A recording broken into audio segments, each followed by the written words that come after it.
नमस्कार दोस्तों, स्वागत है आपका हमारे YouTube चैनल में। आज की इस वीडियो में हम पद्म पुराण की खंड 1 की कथा अध्याय 11 और 12 का पाठ करेंगे। अध्याय 11 में एकोदिष्ट आदि श्राद्धों की विधि तथा श्राद्धोपयोगी तीर्थों का वर्णन किया गया है। आइए इसका पाठ शुरू करते हैं। पुलस्त्य जी कहते हैं, राजन, अब मैं एकोदिष्ट श्राद्ध का वर्णन करूंगा जिसे पूर्व काल में ब्रह्मा जी ने बतलाया था। साथ ही यह भी बताऊंगा कि पिता के मरने पर पुत्रों को किस प्रकार आशीष का पालन करना चाहिए। ब्राह्मणों में मरना शौच 10 दिन तक रखने की आज्ञा है। क्षत्रियों में 12 दिन, वैश्यों में 15 दिन तथा शूद्र में 1 महीने का विधान है। यह अशौच सब पिंड 7 पीढ़ी तक के प्रत्येक मनुष्य पर लागू होता है। यदि किसी बालक की मृत्यु चूड़ाकरण के पहले हो जाए तो उसका आशीष 1 रात का कहा गया है। उसके बाद उपनयन के पहले तक 3 रात तक अशौच रहता है। जन नाशकों में भी सब वर्णों के लिए यही व्यवस्था है। अस्थि संचय के बाद अशौचग्रस्त पुरुष के शरीर का स्पर्श किया जा सकता है। प्रेत के लिए 12 दिनों तक प्रतिदिन पिंडदान करना चाहिए, क्योंकि वह उसके लिए पाशेय है, इसलिए उसे पाकर प्रेत को बड़ी प्रसन्नता होती है। द्वादश शाह के बाद ही प्रेत को यमपुरी में लाया जाता है, तब तक वह घर पर ही रहता है। अतः 10 रात तक प्रतिदिन उसके लिए आकाश में दूध देना चाहिए। इससे सब प्रकार के दाह की शांति होती है तथा मार्ग के परिश्रम का भी निवारण होता है।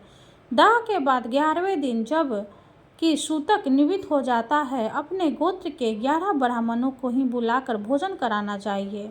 अशौच के शाब्दिक के दूसरे दिन एकोदिष्ट श्राद्ध करें। इसमें न तो आवाहन होता है, न अग्नोकरण, विश्व देवों का पूजन आदि भी नहीं होता। एक ही पवित्र, एक ही अर्घ और एक ही पिंड देने का विधान है। अर्घ और पिंड आदि देते समय प्रेत का नाम लेकर तवो पतिष्ठ ताम तुम्हें प्राप्त हो, ऐसा कहना चाहिए। तत्पश्चात तिल और जल छोड़ना चाहिए। अपने किए हुए दान का जल ब्राह्मण के हाथ में देने चाहिए तथा विसर्जन के समय अभिनय माता नाम कहना चाहिए। शेष कार्य अन्य श्राद्धों की ही भांति जानना चाहिए। उस दिन विधि पूर्वक स्याय दान, फल, वस्त्र समन्वित कांचन पुरुष की पूजा तथा द्विज दंपति का पूजन भी करना आवश्यक है। एकादाह श्राद्ध में कभी भोजन नहीं कराना चाहिए। यदि भोजन कर ले तो चंद्रयान व्रत करना उचित है। सुयुग पुत्र को पिता की भक्ति से प्रेरित होकर सदा ही एकोदिष्ट श्राद्ध करना चाहिए। एकादशाह के दिन ऋषुतसर करे, उत्तम कपिला गौदान करे और उसी दिन से आरंभ करके 1 वर्ष तक प्रतिदिन भक्ष्य भोज के साथ तिल और जल से भरा हुआ घड़ा दान करना चाहिए। तदंतर वर्ष पूरा होने पर सपिंडीकरण श्राद्ध होना चाहिए। सपिंडीकरण के बाद प्रेत पावन श्राद्ध का अधिकारी होता है तथा गृहस्थ के वृद्धि संबंधी कार्यों में आम्भ्युदिक श्राद्ध का भागी होता है। सपिंडीकरण श्राद्ध देवा श्राद्ध पूर्वक करना चाहिए, अर्थात उसमें पहले विश्व देवों की फिर पितरों की पूजा होती है। सपिंडीकरण में जब पितरों का आवाहन करे तो प्रेत का आसन उनसे अलग रखे, फिर चंदन, जल और तिल से युक्त 4 अर्धपात्र बनावे तथा प्रेत के अर्धपात्र का जल 3 भागों में विभक्त करके पितरों के अर्धपात्रों में डाले। इस प्रकार पिंडदान करने वाला पुरुष 4 पिंड बनाकर ये शाम इत्यादि 2 मंत्रों के द्वारा प्रेत के पिंडों को 3 भागों में विभक्त करे। इसी विधि से पहले अर्ध को फिर पिंडों को संकल्प पूर्वक समर्पित करे। तदंतर वह चतुर्व्यक्ति अर्थात प्रेत पितरों की श्रेणी में सम्मिलित हो जाता है और अग्निस्वात आदि पितरों के बीच में बैठकर उत्तम अमृत का उपभोग करता है। इसलिए सपिंडीकरण श्राद्ध के बाद उसको पृथक कुछ नहीं दिया जाता, पितरों में ही उसका भाग भी देना चाहिए तथा उन्होंने पिंडों में स्थिर होकर वह अपना भाग ग्रहण करता है। तब से लेकर जब जब संक्रांति और ग्रहण आदि पर्व आवे तब तब 3 पिंडों का ही श्राद्ध करना चाहिए। केवल मृत्यु तिथि को केवल उसी के लिए एकोदिष्ट श्राद्ध करना उचित है। पिता के छाह के दिन जो एकोदिष्ट नहीं करता वह सदा के लिए पिता का हत्यारा और भाई का विनाश करने वाला माना गया है। छयाह तिथियों पावन श्राद्ध करने वाला मनुष्य नरकगामी होता है। मृत व्यक्ति को जिस प्रकार प्रेत योनि से छुटकारा मिले और उसे स्वर्ग आदि उत्तम लोकों की प्राप्ति हो, इसके लिए विधि पूर्वक आम श्राद्ध करने चाहिए। कच्चे अन्न से ही अग्नौकरण की क्रिया करे और उसी से पिंड भी दे। पहले और तीसरे महीने में भी जब मृत व्यक्ति का पिता आदि 3 पुरुषों के साथ संपिंडीकरण हो जाता है, तब प्रेत तत्व के बंधन से उसकी मुक्ति हो जाती है। मुक्त होने पर उससे लेकर 3 पीढ़ी तक के पितर सपिंड कहलाते हैं तथा चौथा सपिंड की श्रेणी से निकलकर लेप भागी हो जाता है। कुश में हाथ पोंछने से जो अंश प्राप्त होता है वही उसके उपभोगों में आता है। पिता, पितामह और प्रतितामह ये 3 पिंड भागी होते हैं और इनके ऊपर चतुर्थ व्यक्ति अर्थात वृद्ध प्रतितामह से लेकर 3 पीढ़ी तक के पूर्वज लेप भाग भोगी माने जाते हैं। इसमें 7वां है स्वयं पिंड देने वाला पुरुष से ही 7 पुरुष सपिंड कहलाते हैं। अब भीष्म जी ने पूछा, ब्राह्मण, हव्य और कव्य का दान मनुष्यों को किस प्रकार करना चाहिए? पितृलोक में उन्हें कौन ग्रहण करते हैं? यदि इस मृत्युलोक में ब्राह्मण श्राद्ध के अन्न को खा जाते हैं अथवा अग्नि में उसका हवन कर दिया जाता है तो शुभ और अशुभ योनियों में पड़े हुए प्रेत उस अन्न को कैसे खाते हैं? उन्हें वह किस प्रकार मिल पाता है?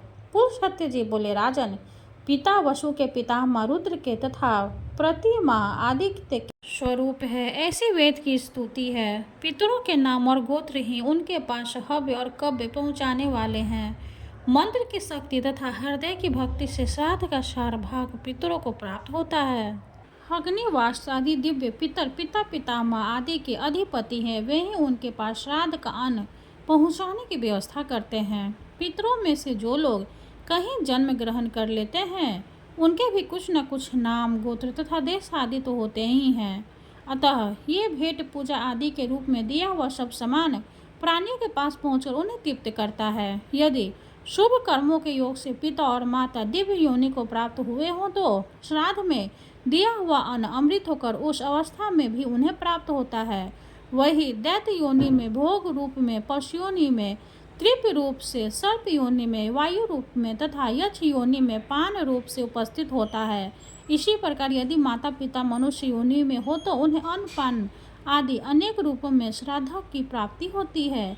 यह श्राद्ध कर्म पुष्प कहा गया है। इसका फल है ब्रह्म की प्राप्ति। राजन, श्राद्ध से प्रसन्न हुए पितर आयु, पुत्र, धन, विद्या, राज्य, लौकिक सुख, स्वर्ग तथा मोक्ष भी प्रदान करते हैं। अब भीष्म जी ने पूछा, ब्राह्मण, श्राद्ध करता पुरुष दिन के किस भाग में श्राद्ध का अनुष्ठान करे तथा किन तीर्थों में किया हुआ श्राद्ध अधिक फल देने वाला होता है? पुलस्त्य जी बोले, राजन, पुष्कर नामक तीर्थ सब तीर्थों में श्रेष्ठतम माना गया है। वहाँ किया हुआ दान, होम और जप निश्चय ही अक्षय फल प्रदान करने वाला होता है। वह तीर्थ पितरों और ऋषियों को सदा ही परम प्रिय है। इसके सिवा नंदा, ललिता तथा मायापुरी, हरिद्वार भी पुष्कर के ही समान उत्तम तीर्थ है। मित्रपद और केदार तीर्थ भी श्रेष्ठ है। गंगा सार नामक तीर्थों को परम शुभदायक और सर्व तीर्थ में बतलाया जाता है। ब्रह्मसर तीर्थ और शतद्रुज यानी सतलज नदी का जल भी शुभ है। नैमिषारण्य नामक तीर्थ है तो सब तीर्थों का फल देने वाला है। वहाँ गोमती में गंगा का सनातन स्रोत प्रकट हुआ है। नैमिषारण्य में भगवान यज्ञवरा और देवाधिदेव शूलपाणी विराजते हैं। जहाँ सोने का दान दिया जाता है वहाँ महादेव जी की 18 भुजा वाली मूर्ति है। पूर्व काल में जहाँ धर्मचक्र की नेमी जीर्ण शीर्ण होकर गिरी थी वही स्थान नैमिषारण्य के नाम से प्रसिद्ध हुआ। वहाँ सब तीर्थों का निवास होता है। जो वहाँ जाकर देवाधिदेव वराह का दर्शन करता है वह धर्मात्मा पुरुष भगवान श्री नारायण के धाम में जाता है। कोकामुख नामक क्षेत्र भी एक प्रधान तीर्थ है। यह इंद्रलोक का मार्ग है। यहाँ भी ब्रह्मा जी के पितृ तीर्थ का दर्शन होता है। वहाँ भगवान ब्रह्मा जी पुष्कर में विराजमान है। ब्रह्मा जी का दर्शन असत्यन उत्तम एवं मोक्ष रूप फल प्रदान करने वाला है। कित नामक महान पुण्यमय तीर्थ सब पापों का नाश है। वहाँ आदि पुरुष नरसिंह स्वरूप भगवान जनार्दन स्वयं ही स्थित है। इच्छुमती नामक तीर्थ पितरों को सदा प्रिय है। गंगा और यमुना के संगम प्रयाग में भी पितर सदा संतुष्ट रहते हैं। कुरुक्षेत्र अत्यंत पुण्यमय तीर्थ है। यहाँ का प्रीति तीर्थ संपूर्ण अभीष्ट फलों को देने वाला है। राजन, नीलकंठ नाम से विख्यात तीर्थ भी पितरों का तीर्थ है। इसी प्रकार परम पवित्र भद्रसर तीर्थ, मानसरोवर, मंदाकिनी, अछोदा, विपाशा, व्यास नदी, पुण्य सलिता, सरस्वती, सौरमित्र पद महाफलदायक वैद्यनाथ अत्यंत पावन, शिप्रा नदी, कालिंजर, गिरि, तीर्थोदेद, हरिद्वार, गर्भभेद, महालय, भद्रेश्वर, विष्णुपद, नर्मदा द्वार तथा गातीर्थ ये सब पितृ तीर्थ हैं। महर्षियों का कथन है कि इन तीर्थों में पिंडदान करने से समान फल की प्राप्ति होती है। ये स्मरण करने मात्र से लोगों के सारे पाप हर लेते हैं। फिर जो इनमें पिंडदान करते हैं उनकी तो बात ही क्या है। ओकार तीर्थ, कावेरी नदी, कपिलका जल, चंडवेगा नदी में मिली हुई नदियों के संगम तथा अमरकंटक ये सब पितृ तीर्थ है। अमरकंटक में किए हुए स्नान आदि पुण्य कार्य कुरुक्षेत्र की अपेक्षा 10 गुना उत्तम फल देने वाले हैं। विख्यात शुक्ल तीर्थ एवं उत्तम समेश्वर तीर्थ अत्यंत पवित्र और संपूर्ण व्याधियों को हरने वाले हैं। यहाँ श्राद्ध करने, दान देने तथा होम, स्वास्थ्य, जप और निवास करने से अन्य तीर्थों की अपेक्षा कोटि गुना अधिक फल होता है। इसके अतिरिक्त एक काया वरोहन नामक तीर्थ है, जहाँ किसी ब्राह्मण के उत्तम भवन में देवाधिदेव त्रिशूलधारी भगवान शंकर तेजस्वी अवतार हुआ था, इसलिए वह स्थान परम पुण्यमय तीर्थ बन गया। चर्मोन्नति नदी, शूलतापी, पयोशनी संगम, महोषधि, चारना, नागती तीर्थ, परवर्तिनी, पुण्य सलीला, महावेगा नदी, महाशालतीर्ण, गोमती, वरुणा, अग्नि तीर्थ, भैरव तीर्थ, भीगु तीर्थ, गौरी तीर्थ, विनायकर तीर्थ, वस्तेश्वर तीर्थ, पापहर तीर्थ, पावन सलीला, वेस्त्रवती नाम वाले 2 नद, परम पावन कलिका नदी और शुभदायिनी पित्रा नदी से समस्त पितृ तीर्थ स्थान और दान के लिए उत्तम माने गए हैं। इन तीर्थों में जो पिंड आदि दिया जाता है वह अंततः फल देने वाला माना गया है। सतवटा नदी, ज्वाला, स्वर्दी नदी, श्री कृष्ण तीर्थ, द्वारकापुरी, उदकश, सरस्वती, मालवती नदी, गिरिकर्णिका, दक्षिण समुद्र के तट पर विद्यमान, भूत पाप तीर्ण, गोकर्ण तीर्थ, गजक तीर्थ, परम उत्तम चक्र नदी, श्रीशैल, शाक तीर्थ, नारसिंह तीर्थ, महेंद्र पर्वत तथा पावन सलीला महानदी। इन सब तीर्थों में किया हुआ श्राद्ध भी सदा अक्षय फल प्रदान करने वाला माना गया है। ये दर्शन मात्र से पुण्य उत्पन्न करने वाला तथा तत्काल समस्त पापों को हर लेने वाला है। पुण्यमयी, तुंगभद्रा, चक्ररथी, भीमेश्वर तीर्थ, कृष्ण वेना, कावेरी, अंजना, पावन सलीला, गोदावरी, उत्तम त्रिसंध्य तीर्थ और समस्त तीर्थों से नमस्कृत त्र्यंबक तीर्थ, जहाँ भीम नाम से प्रसिद्ध भगवान शंकर स्वयं विराजमान हैं, अत्यंत उत्तम है। इन सब से दिया हुआ दान कोटि गुना अधिक फल देने वाला है। इसके स्मरण करने मात्र से पापों के सैकड़ों टुकड़े हो जाते हैं। परम पावन श्री पर्णा नदी, अत्यंत उत्तम व्यास तीर्थ, मत्स्य नदी, राका, शिवधारा, विख्यात भव तीर्थ, सनातन पुण्य तीर्थ, पुण्यमय रामेश्वर तीर्थ, वेणुआय, अमलपूर्ण, प्रसिद्ध मंगल तीर्थ, आत्मदर्शन तीर्थ, अल्मपू तीर्थ, वत्स, व्रातेश्वरी तीर्थ, गोकामुख तीर्थ, गोवर्धन, हरिश्चंद्र, पूर्णचंद्र, पिथुदक, सहस्ताक्ष, हिरण्याक्षात्र, कदी नदी, नामधेय तीर्थ, सौमित्र संगम तीर्थ, इंद्रनील, महानाथ तथा प्रेम मिलक ये सभी श्राद्ध के लिए अत्यंत उत्तम माने गए हैं। इनमें संपूर्ण देवताओं का निवास बताया गया है। इन सब में दिया हुआ दान कोटि गुना अधिक फल देने वाला होता है। पावन नदी, बहुधा शुभ कार्य, सिद्धवट, पशुपत तीर्थ, पर्यटिका नदी, इन सब में किया हुआ श्राद्ध भी 100 करोड़ गुना फल देने वाला है। इसी प्रकार पंच तीर्थ और गोदावरी नदी भी पवित्र तीर्थ है। गोदावरी दक्षिण वाहिनी नदी है, उसके तट पर हजारों शिवलिंग है। वहीं जामदग्न तीर्थ और उत्तम मोदायन तीर्थ, जहाँ गोदावरी नदी प्रतीक के भय से सदा प्रभावित होती रहती है। इसके सिवा हव्य कव्य नामक तीर्थ भी है। वहाँ किए हुए श्राद्ध, होम और दान 100 गुना करोड़ अधिक फल देने वाले होते हैं। सहस्त्रलिंग और राघेश्वर नामक तीर्थ का महत्व भी ऐसा ही है। वहाँ किया हुआ श्राद्ध अत्यंत गुना फल देता है। शालग्राम तीर्थ, प्रसिद्ध सोनपात यानी सोनपथ तीर्थ, वैश्वनाथ शरणीय तीर्थ, सरस्वती तीर्थ, स्वामी तीर्थ, मंदरा नदी, पुण्य सलीला, कौशिकी, चंद्रका, विदर्भा, वेंगा, पांडुखा, कावेरी, उत्तरांगा और जालंधर गिरी।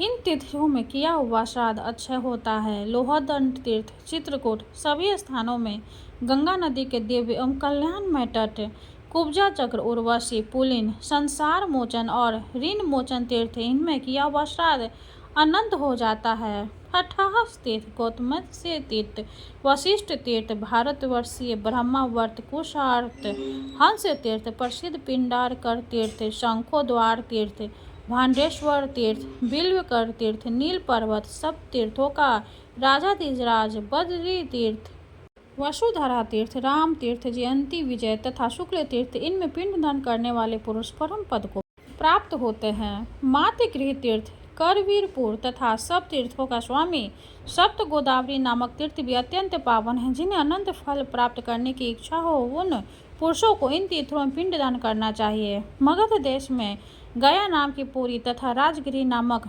वन पावन तीर्थ है। वहीं च्यवन मुनि का आश्रम, पुनपुन नदी और विषयरान तीर्थ, ये सभी पुण्यमय स्थान है। राजेंद्र लोगों में यह किंवदंती प्रचलित है कि एक समय सब मनुष्य यही कहते हुए तीर्थों और मंदिरों में आए थे कि क्या हमारे कुल में कोई ऐसा पुत्र उत्पन्न होगा जो गया की यात्रा करेगा।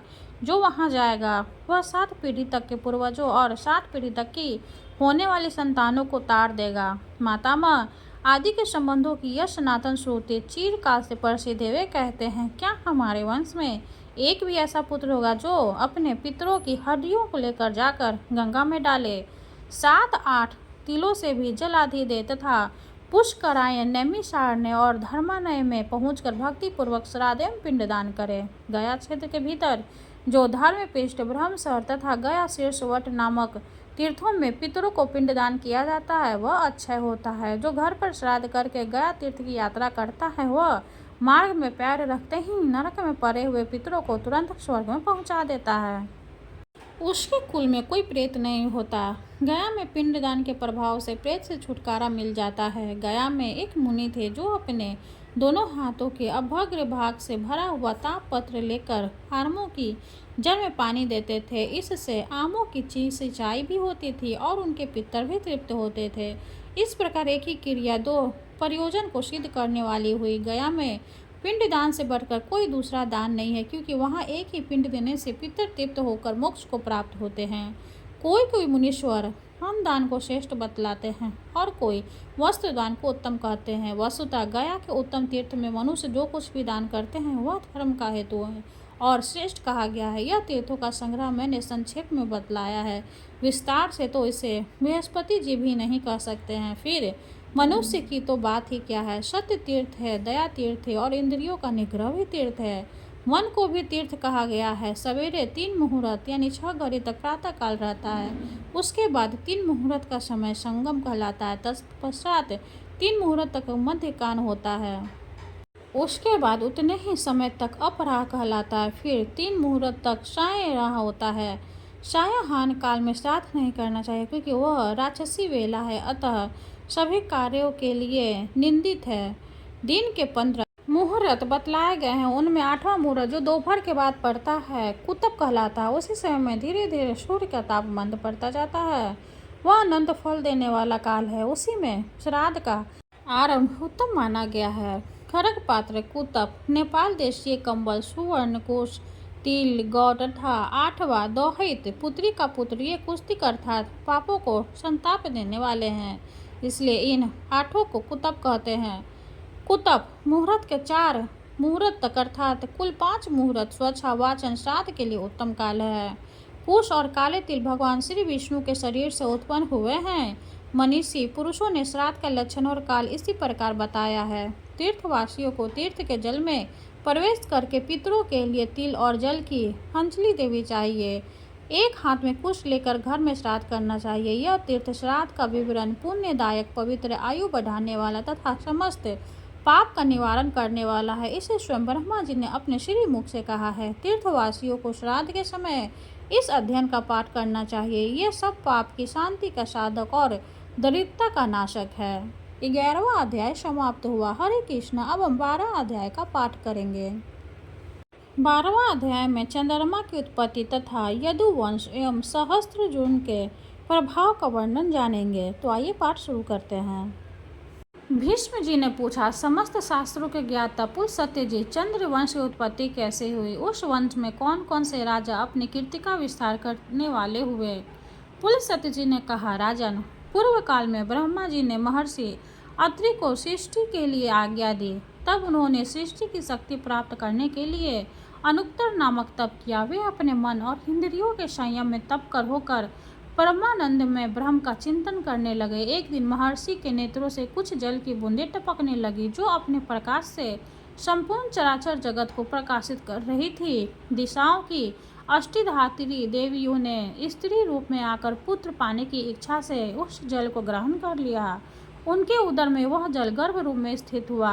दिशाएं उसे धारण करने में असमर्थ हो गए, अतः उन्होंने उस गर्भ को त्याग दिया। तब उनके छोड़े हुए गर्भ को एकत्रित करके उसे एक तरुण पुरुष के रूप में प्रकट किया, जो सब प्रकार के आयुधों को धारण करने वाला था। फिर वे उस तरुण पुरुष को देव शक्ति संपन्न सहस्त्र नामक रथ पर बिठाकर अपने लोक में ले गए। तब महर्षियों ने कहा, ये हमारे स्वामी है। तदंतर ऋषि, देवता, गंधर्व और अप्सराएं उनकी स्तुति करने लगी। उस समय उनका तेज बहुत बढ़ गया। उस तेज के विस्तार से इस पृथ्वी पर दिव्य औषधियाँ उत्पन्न हुई। इसी से चंद्रमा औषधियों के स्वामी हुए तथा द्विजों में भी उनकी गणना हुई। वे शुक्ल पक्ष में बढ़ते और कृष्ण पक्ष में सदा कुछ काल के बाद प्रचेताओं के पुत्र प्रजापति दक्ष ने अपनी 27 कन्याएं, जो रूप और लावण्य से युक्त तथा अत्यंत तेजस्विनी थी, चंद्रमा को पत्नी रूप में अपहरण की।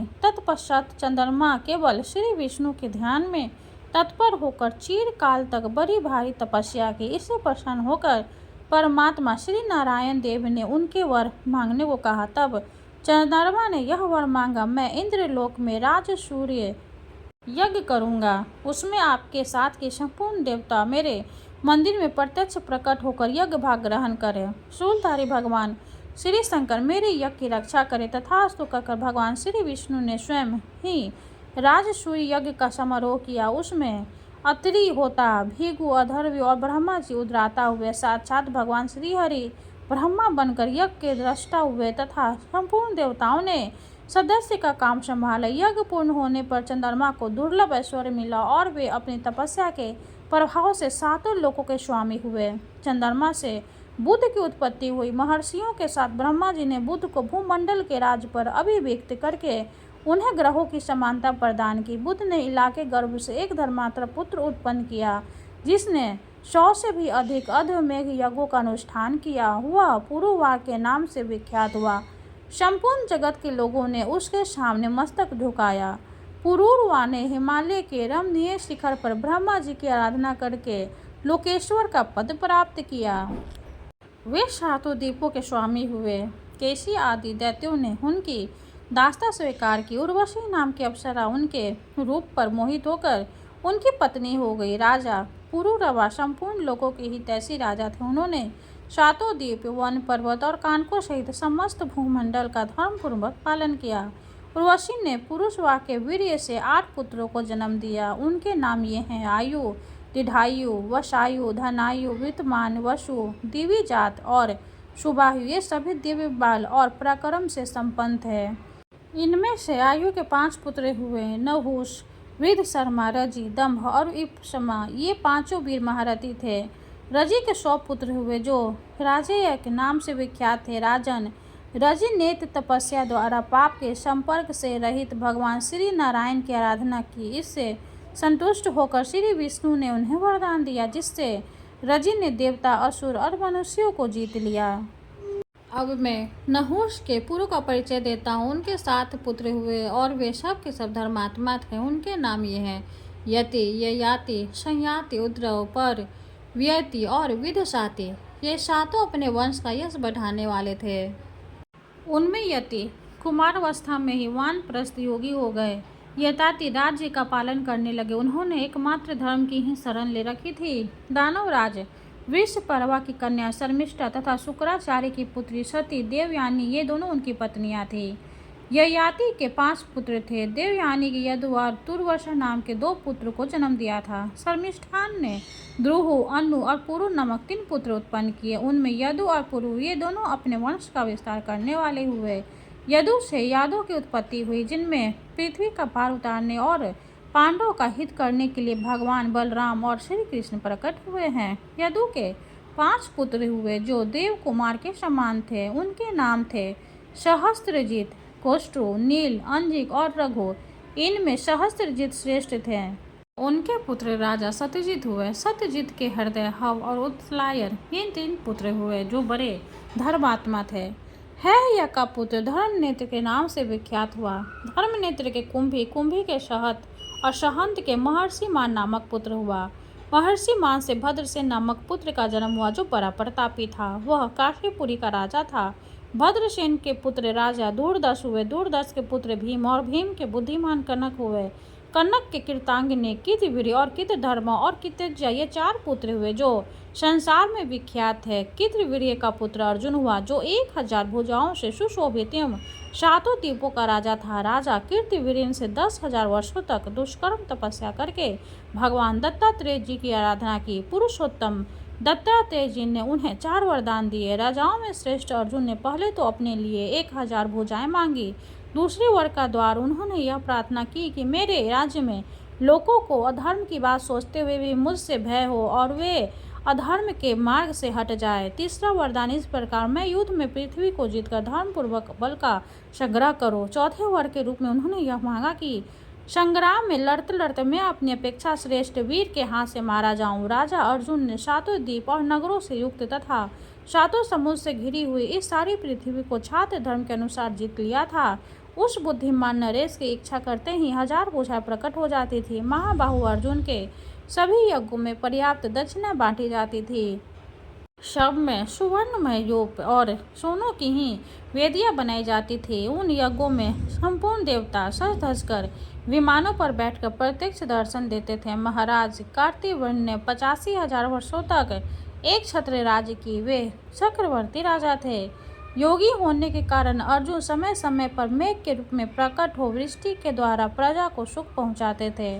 प्रत्यक्ष आघात से उनकी भुजाओं की त्वचा कठोर हो गई थी। जब वे अपनी हजारों भुजाओं के साथ संग्राम में खड़े होते थे उस समय सहस्त्रों किरणों से सुशोभित शरतकालीन सूर्य के समान तेजस्वी जान पड़ते थे। परम कांतिमान महाराज अर्जुन महिष्मतिपुरी निवास करते थे और वर्षा काल में समुद्र का वेग भी रोक देते थे। उनकी हजारों भुजाओं के आलोडन से समुद्र क्षुब्ध हो उठता था और उस समय पातालवासी महान असुर लुक छिपकर निश्चित हो जाते थे।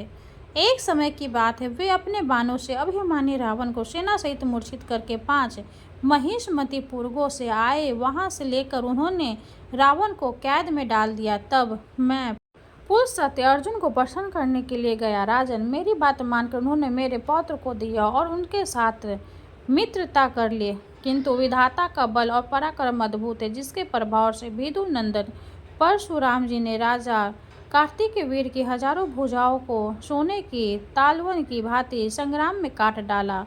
कार्तिकवीर अर्जुन 100 पुत्र थे, किंतु उनमें 5 महारथी अस्त्र विद्या में निपुण, बलवान, शूर, धर्मात्मा और महान व्रत का पालन करने वाले थे। उनके नाम थे शूरसेन, शूर, धृष्ट, कृष्ण और जयध्वज। जयध्वज का पुत्र महाबली तालजंग हुआ। तालजंग 100 पुत्र हुए, जिनकी तालजंग के नाम से प्रसिद्ध हुए। उन वंशीय राजाओं के 5 कुल हुए, वित्तिहोत्र, भोज, अवंती, टुंडकेर और विक्रांत। ये सब के सब तालजंग के ही कहलाए। वित्तिहोत्र का पुत्र अनंत हुआ और बड़ा पराक्रमी था। उसके दुर्जय नामक पुत्र हुआ जो शत्रुओं का संहार करने वाला था। 12वां अध्याय समाप्त हुआ। हरे कृष्णा। अब हम सूर्य चालीसा का पाठ करेंगे और सूर्य देव की आरती करेंगे। कनक बदन कुंडल मकर, मुक्ता माला अंग, पद्मासन स्थिर ध्याय शंख चक्र के संग।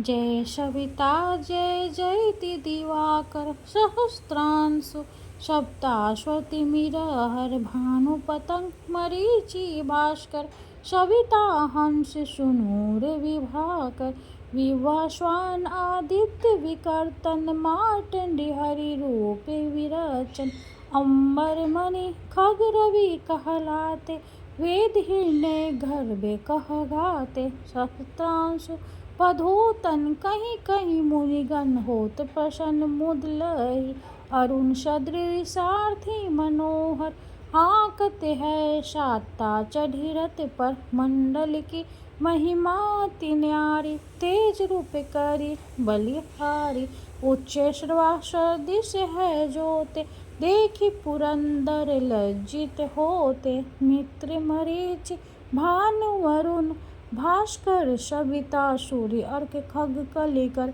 पूषा रवि आदित्य न मिले, हरि ने गर्भाय नम कहीं कै, द्वादशी नाम प्रेम सो गावे, मस्तक 12 बार नवावे, चारि पदारथ सो जन पावे, दुख दारिद्र अघ पुंज नशावे। नमस्कार को चमत्कार्य, विधि हरि हरि को की पाशार्य, सेवी भानु तुम्ही मन लाई, अष्ट सिद्धि नौ निधि तेहि पाई, 12 नाम उच्चारण करते, सहस जन्म के पातक डरते, उपाख्यान जो करते तव जन रिपु सो, जम लहते सोते ही छन, छन सुत जुत परिवार बट तू है, प्रबल मुँह को फंद कट तू है, हर के शिष को रक्षा करते, रवि ललाट पर नित्य विहरते, सूर्य नेत्र पर नित्य विराजत, कर्ण देश पर दिन कर छाजत, भानु नासिरा वास करहु नित, भास्कर करत सदा मुख कोहित, ओठे रहे परजन्य हमारे, रसना बीचती छन बस प्यारे, कंठ सुवर्ण रेत की शोभा, तिगमत तेजस कांधे लोभा,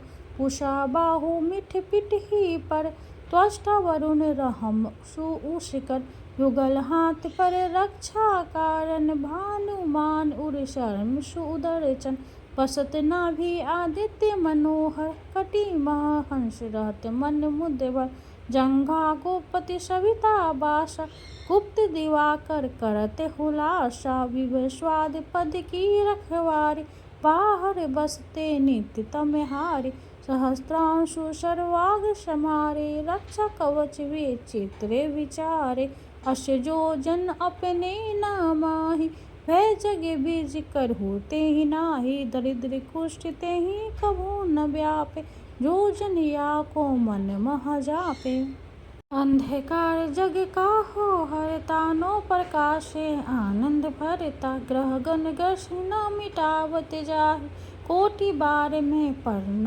उताहि, मंद सदिश सूझत के जाके, धर्मराज सम अद्भुत बाके, धन्य धन्य तुम दिन मनि देवा, किया करत सुर मुनि नर सेवा, भक्ति भाव युक्त पूर्ण नियम सो, दूर हटत सो भव के भ्रम सो, परम धने सो नर तन धारी, प्रश्न जेहि पर तम हारी, अरुण माघ मह सूर्य फागुन, मघ वेदांग नाम रवि उदय, भानु उदय वैशाख की नावे, ज्येष्ठ इंद्र आषाढ़ रवि गावे, यम भादो आश्विन मिरेता, कार्तिक होत दिवाकर नेता, अगहन भी विष्णु है पुषहि, पुरुष नाम रवि है मलमासी, भानु चालीसा प्रेम युत गावे जे नर नित, सुख सम्मति लहे विविध होहि सदा कित्य कित।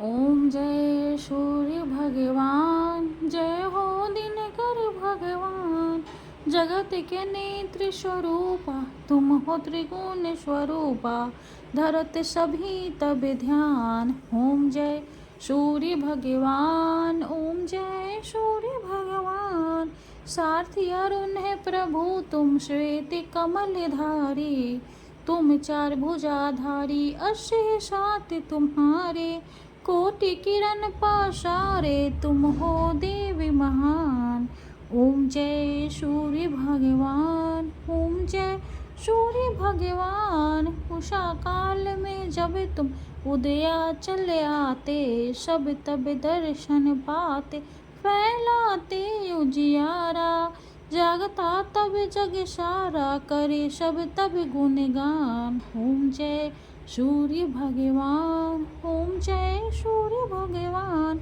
संध्या में भुवनेश्वर हंसता चले जाते, गोधन तब घर जाते, गोधुली बेला में, हरे घर हर आंगन में हो तब महिमा गान, ओम जय सूर्य भगवान। ओम जय सूर्य भगवान।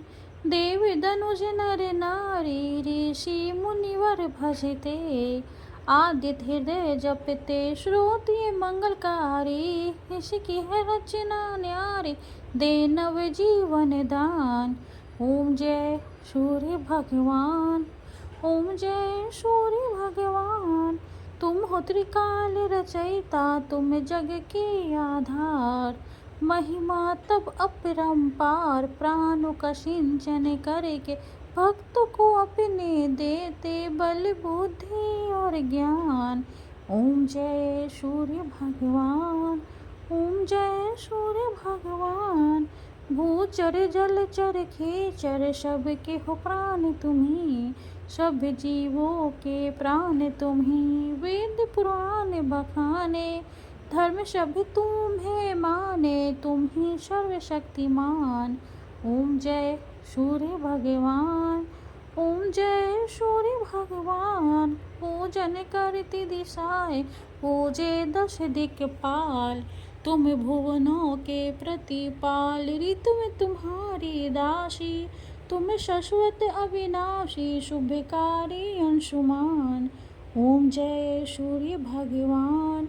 ओम जय सूर्य भगवान। जय हो दिनकर भगवान। जगत के नेत्र स्वरूपा तुम हो त्रिगुण स्वरूपा। धरत सभी तब ध्यान। ओम जय सूर्य भगवान। ओम जय सूर्य भगवान। सूर्य देव की जय हो। वीडियो अगर अच्छी लगे तो लाइक कर दे, चैनल को सब्सक्राइब कर दे। धन्यवाद।